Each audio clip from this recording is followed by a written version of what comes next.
नमस्कार। आपका अखबार के YouTube चैनल पर आपका स्वागत है। मैं हूं प्रदीप सिंह।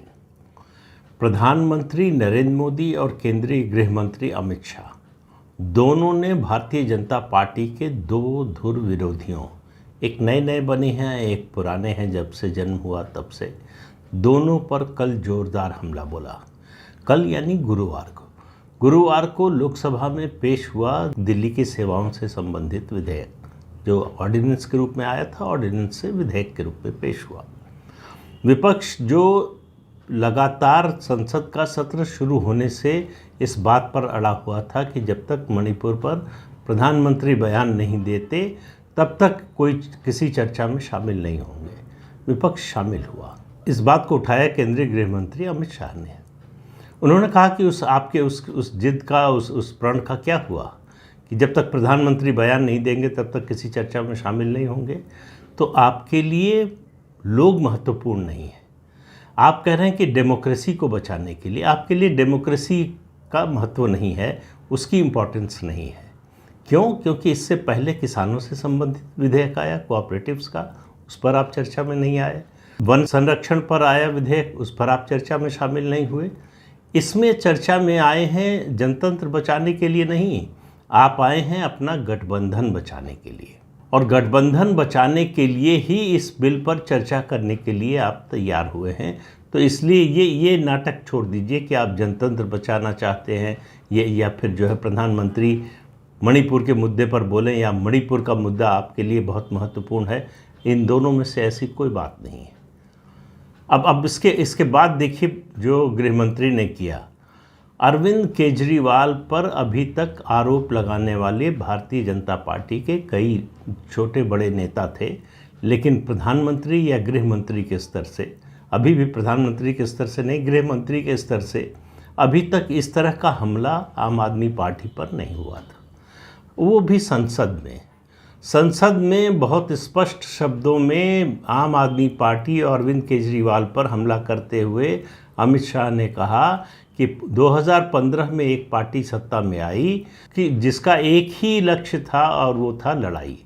उन्होंने कहा इससे पहले जब से 1993 जब से विधानसभा बनी है दिल्ली की, तब से बीजेपी और कांग्रेस दोनों सत्ता में रह चुकी हैं, केंद्र में भी दोनों की सरकारें रह चुकी हैं, कभी टकराव नहीं हुआ।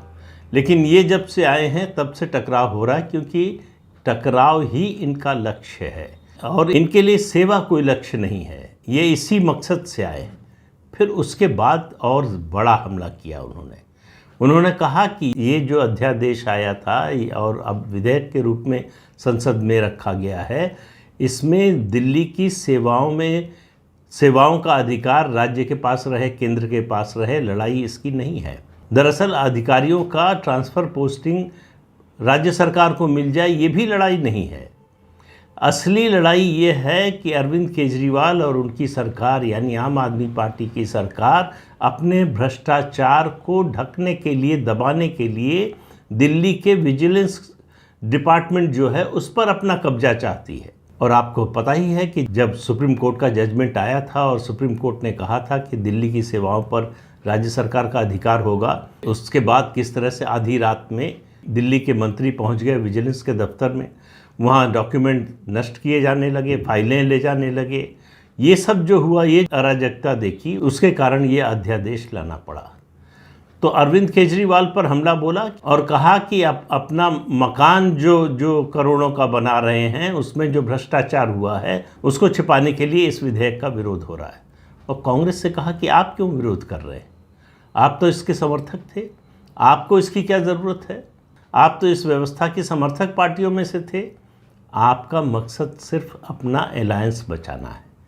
गठबंधन बचाने के लिए आपको न दिल्ली की चिंता है और न देश की चिंता है। तो एक तरह से अरविंद केजरीवाल और कांग्रेस पार्टी दोनों पर हमला किया।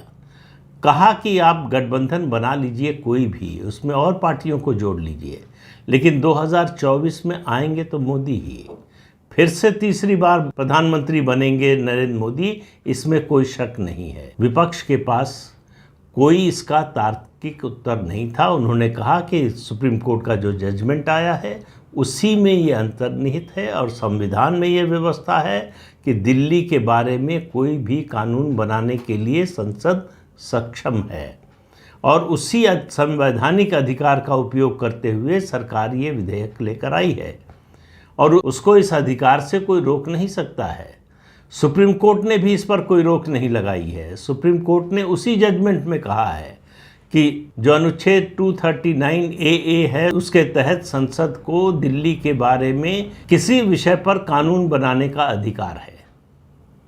अब एक दूसरी घटना भी हुई। प्रधानमंत्री, आपको मालूम है कि आजकल भारतीय जनता पार्टी और NDA के जो सांसद हैं उनसे मुलाकात कर रहे हैं अलग अलग ग्रुप्स में। कल तीसरे ग्रुप की मुलाकात थी जिसमें ज़्यादातर बिहार के सांसद थे। उन्होंने कहा कि हमने NDA को मजबूत करने की खातिर अनडिजर्विंग नीतीश कुमार को मुख्यमंत्री बनाया 2020 में। फिर उन्होंने पंजाब का उदाहरण दिया कि पंजाब में हमारी स्थिति ऐसी थी कि हम 23 में से 17 सीट जीत गए थे। हमारा डिप्टी चीफ मिनिस्टर होना चाहिए था। अकाली दल उसके लिए तैयार नहीं हुआ, हमने कोई जोर नहीं डाला, हमने अपना डिप्टी CM नहीं बनवाया। तो अलायंस के लिए हम सेक्रीफाइस करने को तैयार रहते हैं। ये संदेश है जितने NDA में शामिल दल हैं उनके लिए कि भारतीय जनता पार्टी अपने साथियों को साथ रखने के लिए, एकोमोडेट करने के लिए, उनको समायोजित करने के लिए अपने नुकसान की हद तक उनका साथ लेने को तैयार है। दूसरी तरफ जो विपक्ष का गठबंधन बना है, उन्होंने ये बात कही नहीं, लेकिन दूसरी तरफ जो विपक्ष का गठबंधन बना है उसमें सबकी कोशिश है कि कैसे अपनी ताकत बढ़ा लें, दूसरे की ताकत कम कर दें और जिससे हमारी बार्गेनिंग पावर बढ़ जाए, सौदेबाजी की ताकत बढ़ जाए। और सौदेबाजी की ताकत चुनाव के बाद की बात है। चुनाव के बाद ये सौदेबाजी की नौबत ही नहीं आने वाली है। जो स्थिति अभी है उसमें कहीं से दिखाई नहीं दे रहा है कि विपक्ष का गठबंधन कोई प्रभावी गठबंधन के रूप में चैलेंजर बन सकेगा। 25-26 अगस्त को मुंबई में गठबंधन की तीसरी बैठक होने वाली थी विपक्षी गठबंधन की, टाल दी गई सितंबर तक के लिए। क्यों? क्योंकि सीटों के तालमेल में समस्या आ रही है। सोनिया गांधी चाहती हैं कि ममता बनर्जी पश्चिम बंगाल की कम से कम 4 सीटें कांग्रेस के लिए छोड़ दें। वो जो सीटें मांग रही हैं वो सब की सब मुस्लिम बहुल इलाकों की सीटें हैं और ममता बनर्जी उनको छोड़ने के लिए किसी भी हालत में तैयार नहीं है। समस्या यहाँ आ रही है। उसके अलावा महाराष्ट्र में, बिहार में गठबंधन में सीटों के बंटवारे की समस्या आ रही है। कौन कितनी सीटों पर लड़े। महाराष्ट्र में नाना पटोले जो प्रदेश अध्यक्ष हैं कांग्रेस पार्टी के, वो कई महीने से कह रहे हैं कि BMC के चुनाव में NCP और उद्धव की सेना जो है उसके साथ गठबंधन नहीं होना चाहिए, कांग्रेस को अकेले लड़ना चाहिए। तो इतनी सारी समस्याएं हैं गठबंधन की, जो विपक्षी गठबंधन है, सीटों के तालमेल की। उत्तर प्रदेश में क्या होगा? क्या अखिलेश यादव सीट देने को तैयार हैं? एक नई खबर आ रही है और वो ये कि अखिलेश यादव चाहते हैं कि एक बार फिर बहुजन समाज पार्टी से समझौता हो जाए। उन्होंने ऑफ़र भेजा है मायावती के पास कि आप लोकसभा की 21 सीटें ले लीजिए जो आपके प्रभाव क्षेत्र की हैं। उन 21 सीटों पर आप लड़िए और तालमेल कर लें। तो SP, BSP और RLD ये तीनों का गठबंधन हो फिर से, जैसे 2019 में हुआ था। अब मायावती क्यों मान जाएंगी 40 से कम सीटों पर, जो पिछली बार था गठबंधन का फॉर्मूला? या पहली बात तो क्या वो समाजवादी पार्टी के साथ गठबंधन के लिए तैयार हैं? ये एक बड़ा प्रश्न है। अगर मान लीजिए कि इनका गठबंधन होता है तो ये क्या कांग्रेस को शामिल करना चाहेंगे?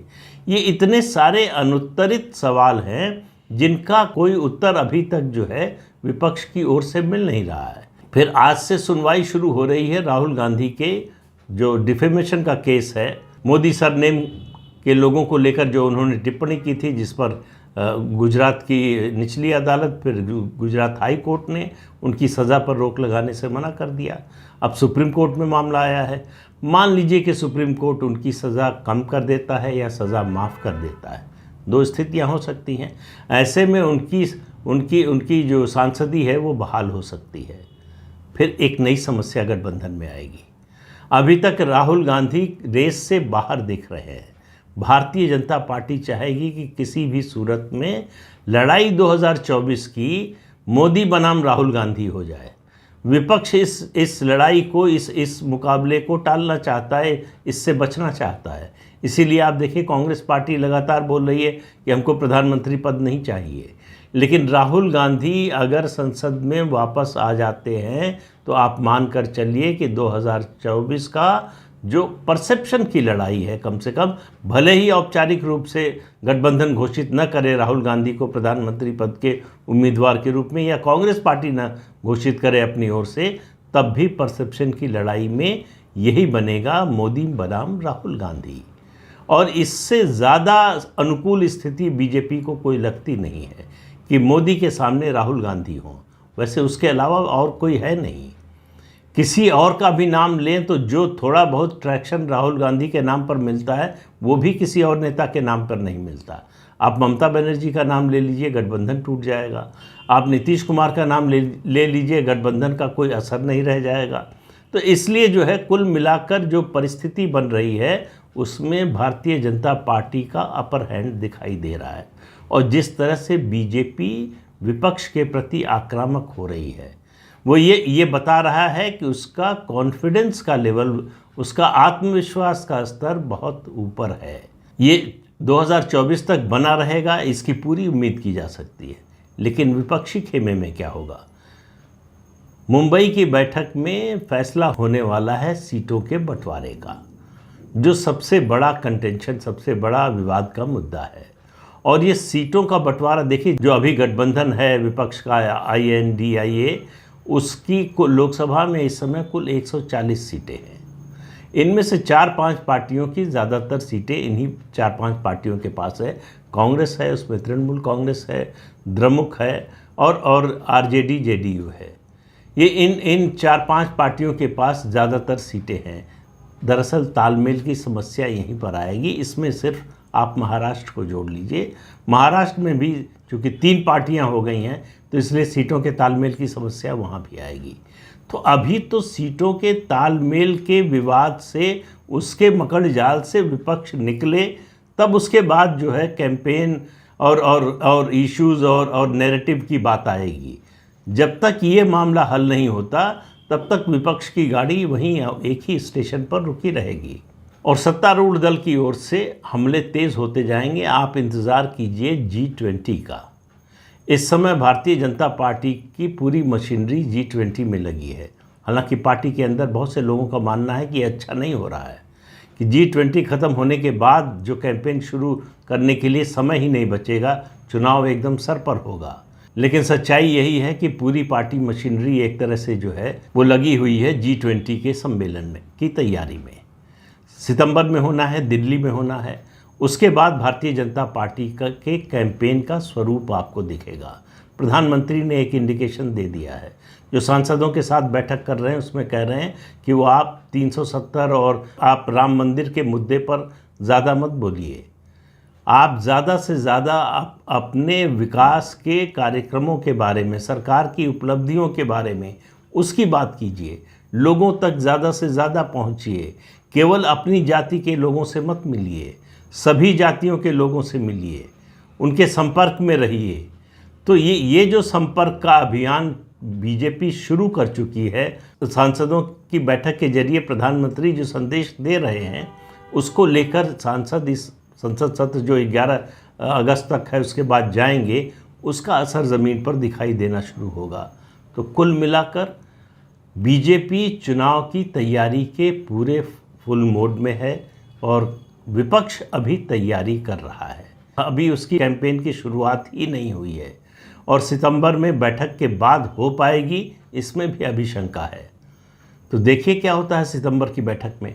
तो इस अंक में इतना ही। अगले अंक में फिर मिलेंगे किसी नए मुद्दे के साथ। तब तक के लिए अनुमति दीजिए।